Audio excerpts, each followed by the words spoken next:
کیا سسر کے سامنے بالوں کا پردہ کرنا چاہیے؟ بڑی عجیب بات ہے، ہمارے یہاں عجیب قسم کی باتیں مروج ہیں۔ سسر باپ ہوتا ہے اور سسر محرم ہوتا ہے۔ محرم کے سامنے بال، چہرہ، گردن، بازو، حتیٰ کہ پنڈلی تک یا گھٹنے تک پاؤں ننگے ہو جائیں کوئی بات نہیں۔ یہ باپ اور بھائی اور بیٹا، یہ جو قریبی محرم رشتہ دار جتنے بھی ہیں، ہمارے یہاں سسر سے پردہ اور دیور سے کہتے ہیں کہ ان کی بڑی آپس میں سیٹنگ ہے،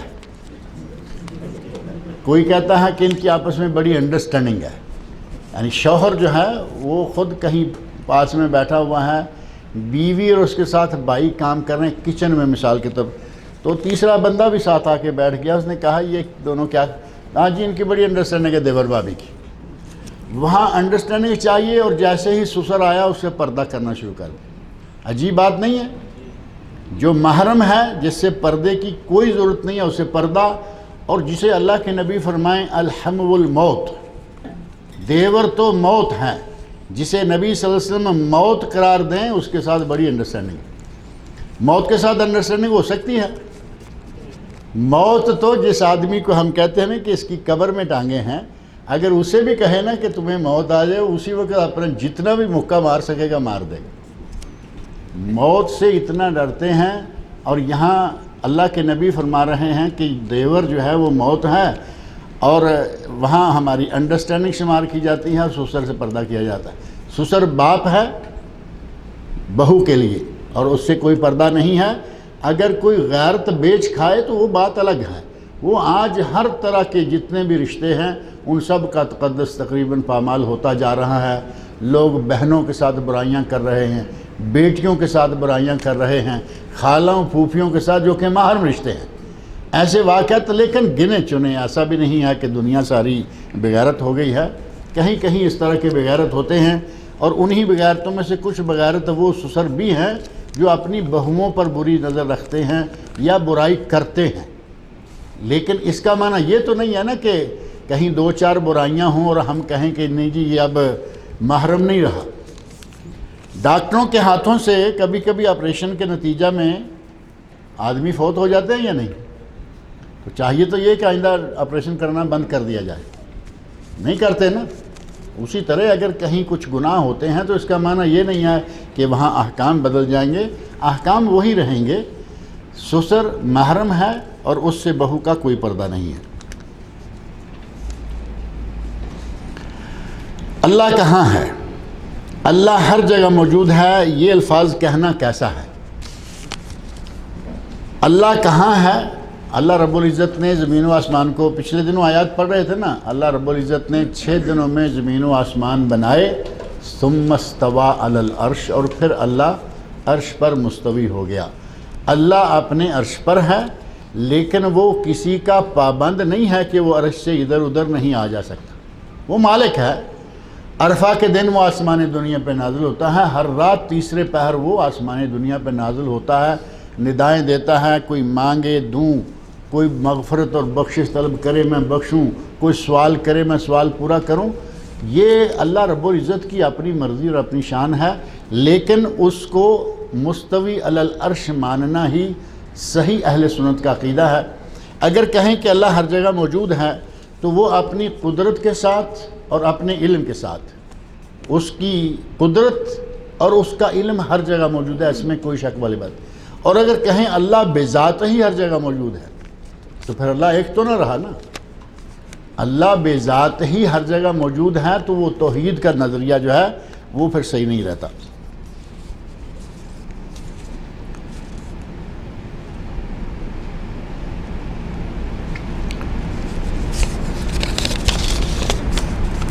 قرآن میں بہت مرتبہ بنی اسرائیل کی فضیلت بیان کی گئی ہے، کیا اسی وجہ سے دنیا میں وہ بہت آگے ہیں؟ وہ دنیا میں بہت آگے بنی اسرائیل کہاں ہیں؟ اسرائیل ہی ہے نا بنی اسرائیل، یا اور بھی کوئی ہیں؟ بنی اسرائیل دنیا میں آگے نہیں ہیں، اور ان فضیلتوں کی وجہ سے نہیں، وہ اپنی خباثتوں کی وجہ سے، اپنی مکاریوں کی وجہ سے اس وقت دنیا کے مالی نظام پر تقریباً وہ قابض ہیں۔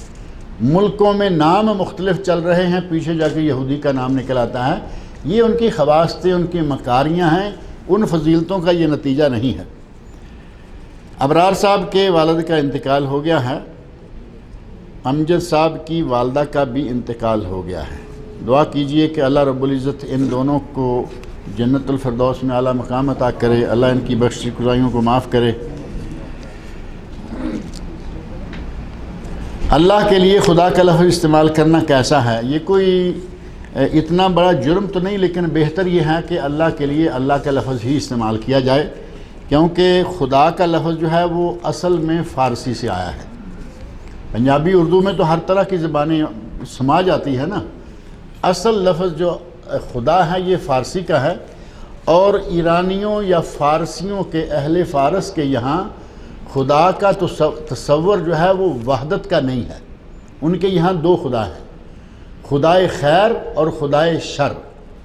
اہرمن جو خدائے شر ہے اور یزداں جو خدائے خیر ہے، اسی لیے یزدانی بھی آپ سنیں نا کہ علماء کے اور کئی لوگوں کے نام کے ساتھ یزدانی، اہرمن اور یزداں، خدائے شر اور خدائے خیر۔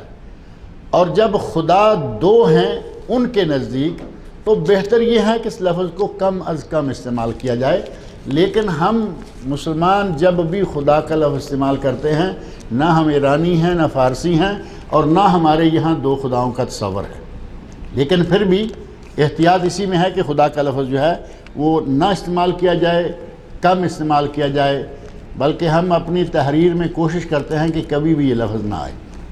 البتہ گفتگو کے دوران جو ہے وہ لفظ آ جاتا ہے، اور یہ کہنا کوئی اتنا کفر والی بات نہیں۔ بعض لوگ حد سے گزر جاتے ہیں، کہیں گے کہ یہ بھی شرک ہے۔ ہمارا عقیدہ اللہ رب العزت کے بارے میں صاف ہے کہ اللہ ایک ہے، اور دو والی کوئی بات ہمارے یہاں نہیں ہے، لہذا اس کو شرک شمار نہیں کیا جا سکتا۔ ہاتھوں میں گندگی لگ جائے اور ہاتھ دھونے کے بعد بھی بدبو باقی رہے تو ایسی صورت میں طہارت اور نماز کا کیا حکم ہے؟ ایک مرتبہ پھر دھو لے۔ اب یہ تو کتنا مسئلہ مشکل نہیں ہے نا، پانی بہت ہے، صابن بہت ہے، شیمپو بہت ہیں، باتھ روم میں آدمی گھس جائے تو پھر بدبو لے کے واپس کیوں آئے؟ ایک مرتبہ دھونے سے بدبو نہیں گئی، دوبارہ دھوئیے، 6 بار دھوئیے۔ نبی صلی اللہ علیہ وسلم نے استنجا کرنے کے بعد اپنے بائیں ہاتھ کو زمین پر رگڑنے کا حکم دیا ہے، سنت سے ثابت ہے یا نہیں؟ اب یہاں تو کہیں باتھ روم ہی ایسے نہیں رہے کہ رگڑنے سے کچھ فائدہ ہو، بلکہ رگڑنے سے الٹا نقصان ہونے کا خطرہ ہے کہ جو کچھ بھی ہے اور چپک جائے گا۔ لیکن اگر جگہ پتھریلی ہے، جگہ مٹالی ہے، ریتلی ہے، وہاں یا کسی سخت اینٹ وغیرہ پہ ہاتھ ماریں، اچھی طرح رگڑ کے، صابن کے بغیر بھی ہاتھ صاف ہو جائے گا، لیکن اگر اچھی طرح رگڑا جائے۔ اب رگڑنے کے لیے جگہ نہیں ہے تو آج الحمدللہ اللہ تعالیٰ نے بڑی آسانیاں کی ہیں، صابن ہے رنگ برنگے، اور ہاتھ دھونے کے لیے مختلف چیزیں آج کل نکل آئی ہیں، لیکوڈ ہیں۔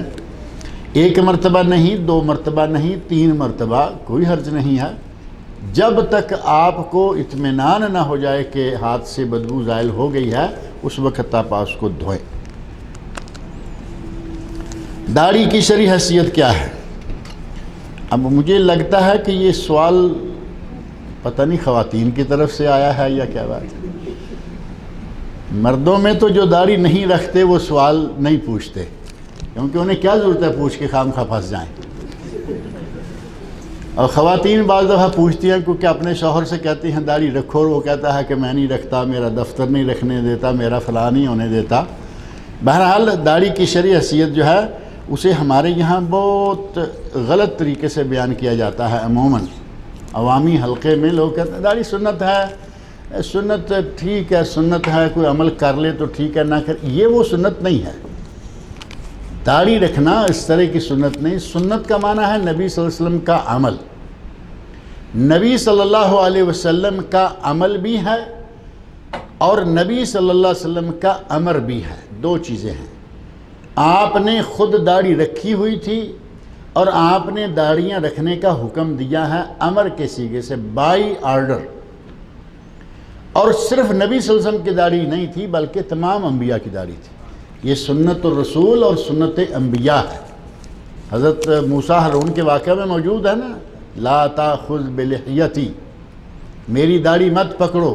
اگر وہ کلین شیو ہوتے تو داڑھی پکڑی جا سکتی تھی۔ سنت الانبیاء ہے، اور نبی اکرم صلی اللہ علیہ وسلم نے اوف اللحا حکم کے ساتھ داڑھیاں رکھو، داڑھیاں چھوڑ دو، داڑھیوں کو معاف کرو، مونچھیں کٹواؤ۔ اب نبی صلی اللہ علیہ وسلم ایک کام حکم کے سیغے سے کہیں اور ہم کہیں جی عام سنت ہے۔ عربی میں قاعدہ ہے کہ امر کا سیغہ وجوب کے لیے ہوتا ہے، الامر للوجوب، امر کا سیغہ وجوب کے لیے ہوتا ہے جب تک کوئی قرینہ صارفہ نہ ہو، اور یہاں کوئی قرینہ صارفہ نہیں ہے کہ اس وجوب کو ہم عام سی سنت کر دیں کہ یہ سنت ہے جی رکھا رکھا نہ رکھا نہ، بلکہ یہ سنت ہے جو واجب کے درجے میں ہے۔ نبی اکرم صلی اللہ علیہ وسلم کا ارشاد اور آپ کا آرڈر دینا اس بات کا پتہ دیتا ہے کہ داڑھی رکھنا واجب ہے۔ علامہ ابن باز رحمۃ اللہ علیہ نے ایک رسالہ لکھا ہے، اور انہوں نے لکھا ہے اس میں کہ جو آدمی داڑھی نہیں رکھتا وہ فاسق ہے۔ داڑھی کا رکھنا واجب ہے، اور داڑھی کا منڈوانے والا فاسق ہے، رسالہ ہے، اور آج تک ان کا کوئی جواب نہیں دے پایا، کہے کہ نہیں جی تم فاسق کہتے ہو اور واجب کہتے ہو، یہ ہمارے پاس دلائل موجود ہیں کہ یہ فاسق بھی نہیں واجب بھی۔ اس کا معنی یہ ہوا کہ وہ بالکل صحیح حکم لگایا انہوں نے کہ داڑھی رکھنا واجب ہے۔ سنت کا لفظ استعمال کر کے آپس میں دل خوش کر لیتے ہیں، سنت کا معنی عمل ہوتا ہے۔ جو لوگ تھوڑا داڑھی رکھتے ہیں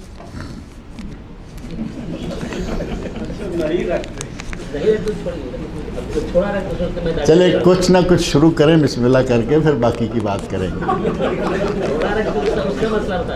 ہاں نہیں اسی لیے کہا نا کہ تھوڑی تھوڑی شروع کیجئے، انشاءاللہ پھر آگے کام بڑھنا شروع ہو جائے گا۔ داڑھی رکھیں، اور نبی صلی اللہ علیہ وسلم کے ارشاد کے مطابق پوری داڑھی رکھیں، اور پھر اس میں جو مختلف ڈیزائن اور مختلف سائز آئے ہیں نا، یہ سائز داڑھی میں شمار نہیں ہوتے۔ آج کل آپ دیکھیں گے داڑھی یہاں سے ایسے نیچے لائے، یہاں سے تھوڑا اوپر لے گئے، پھر نیچے لائے، پھر اوپر لے گئے، اور پھر نیچے سے بھی اسی طرح، اور اوپر تھوڑے سے بال، یعنی نہیں مشینی بال، یا تھوڑے سمجھ لیں کہ 1 نمبر 2 نمبر، تاکہ وہ سارے کٹ اور ڈیزائن جو ہیں وہ نظر آئیں۔ اب ہماری داڑھی میں وہ ڈیزائن کہاں نظر آئیں گے؟ نیچے کا حصہ نظر ہی نہیں آئے گا کہ کہاں کہاں ڈیزائن بنائے۔ یہ داڑھی نہیں، ایک فرینچ کٹ ہے، یہاں داڑھی، اوپر بھی کچھ نہیں، ادھر بھی کچھ نہیں، اور یہاں یہ 4 بال، اور یہ بھی کتنے رکھے ہوئے ہیں؟ اتنے اتنے، صرف پتہ چلے کہ یہاں کچھ ہے۔ مجھے یاد ہے امارات میں میرا چونکہ وہاں کافی رہنا، 17 سال میں امارات میں رہا یو اے میں، تو وہاں عجمان اسٹیٹ جو ہے اس میں کچھ عرصہ پہلے میں وہاں رہا۔ وہاں ایک صاحب تھے، وہ داڑھی ایسے یوں سمجھیں کہ اگر میں یہ اپنا پورا اس کی ٹھوڑی پہ رکھوں تو اس کی داڑھی چھپ جائے۔ یہاں تھوڑے سے بال چھوٹے چھوٹے، لیکن یہاں ٹکیا چھوٹی سی رکھی ہوئی ہے۔ تو پوچھا کہ یہ عبداللہ یہ کیا ہے؟ یہ داڑھی ہے۔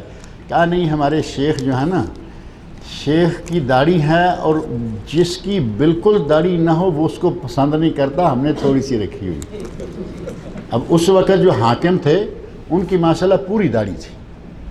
یہ آج کل شیخ حمید ہیں نعیمی، وہ ان کے والد تھے راشد نعیمی، تو انہوں نے پوری داڑھی رکھی ہوئی۔ کہتے ہیں کہ وہ اپنی مجلس میں بے داڑھی آدمی کو پسند نہیں کرتے۔ اب اتنی بھی ہے تو سمجھیں کہ کچھ نہ کچھ تو ہے۔ اب اسلام میں یہ نہیں، حاکموں کو ملنے کے لیے ٹھیک ہے، لیکن شریعت میں یہ داڑھی نہیں ہے جس کو فرینچ کٹ اور جس کو مختلف کٹوں میں لیتے ہیں۔ اور کچھ لوگ کہتے ہیں یہ خس خسی داڑھی ہے۔ وہ خس خسی یعنی مشین پھیری، 1 نمبر کبھی 2 نمبر کبھی 3 نمبر، جب جی چاہا 0 پہ لے آئے، لیکن بلیڈ نہیں لگایا۔ وہ کہتے ہیں ہماری بھی داڑھی ہے۔ یہ خس خسی ہے، پتہ نہیں یہ کن معنوں میں لیا جاتا ہے خس خسی۔ اور اس طرح کے مختلف داڑھیوں کے ساتھ چھیڑ چھاڑ نہ کریں، داڑھی رکھیں، سنت رسول ہے۔ اور مسلمان جو داڑھی نہ رکھے اس کو فاسق و فاجر قرار دیا گیا ہے۔ اور یہ سنت رسول عام سنت کے معنوں میں نہیں، یعنی نبی صلی اللہ علیہ وسلم کا عمل ہے، اور یہ رکھنا واجب ہے۔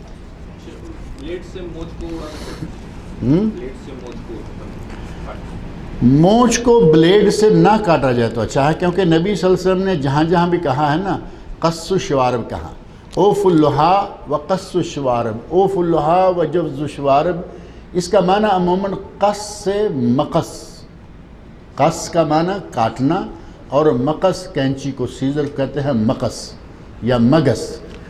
اب قص کا لفظ حدیث میں موجود ہے، معنی یہ کہ کینچی کے ساتھ آپ چھوٹی کر لیں، اور اہل علم میں یہ بات رہی ہے کہ وہ استرے کے ساتھ نہیں نکالا کرتے تھے یا بلیڈ کے ساتھ، بلکہ کینچی کے ساتھ چھوٹی کرتے تھے۔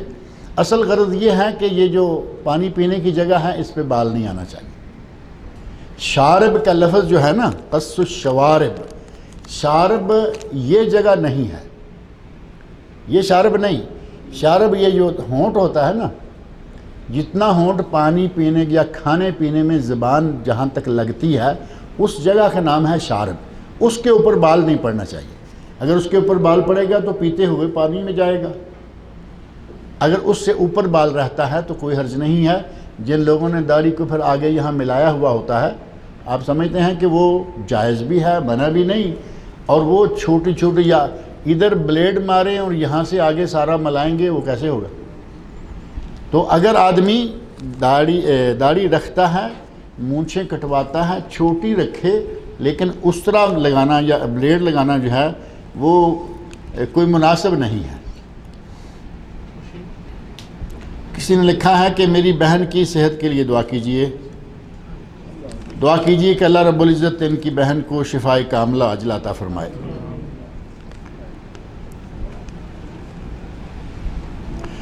اسلام میں بزنس میں کتنا پرافٹ لینا چاہیے؟ بزنس میں پرافٹ لینے کے لیے بازار کی جو نارمل قیمتیں ہوتی ہیں وہ طے ہیں۔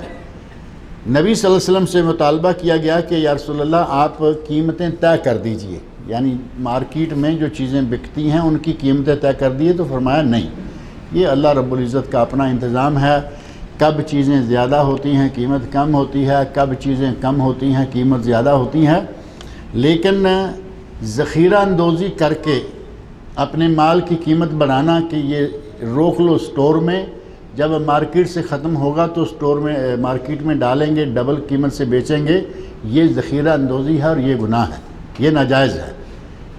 اسی طرح مارکیٹ میں چیز چل رہی ہے اور ساری دنیا اس پہ کما رہی ہے، آپ کی دکان پہ اسپیشل کوئی ایسی چیز نہیں ہے کہ آپ اپنے ہاتھ سے بنا کے دے رہے ہیں، کہتے ہیں نا کہ یہ سیلف میڈ ہاتھ کی بنی ہوئی، یہ وہ تو ہے نہیں۔ مارکیٹ کی چیزیں لوگ 5 ریال سے بیچتے ہیں، آپ ساتھ کیوں لیں گے؟ اگر سیم وہی چیز ہے تو کوئی یہ معقول بات تو نہیں ہے نا۔ سیم چیز جو مارکیٹ دے رہی ہے وہی آپ بھی دے رہے ہیں، مارکیٹ جس ریٹ سے بیچ رہی ہے اسی سے بیچیں، اس میں کوئی ایسا طے نہیں ہے کہ آپ کتنا منافع لیں گے، لیکن مارکیٹ کے ریٹوں کو اپنے سامنے رکھنا ضروری ہے۔ اللہ رب العزت مجھے اور آپ سب لوگوں کو نیک عمل کی توفیق عطا فرمائے۔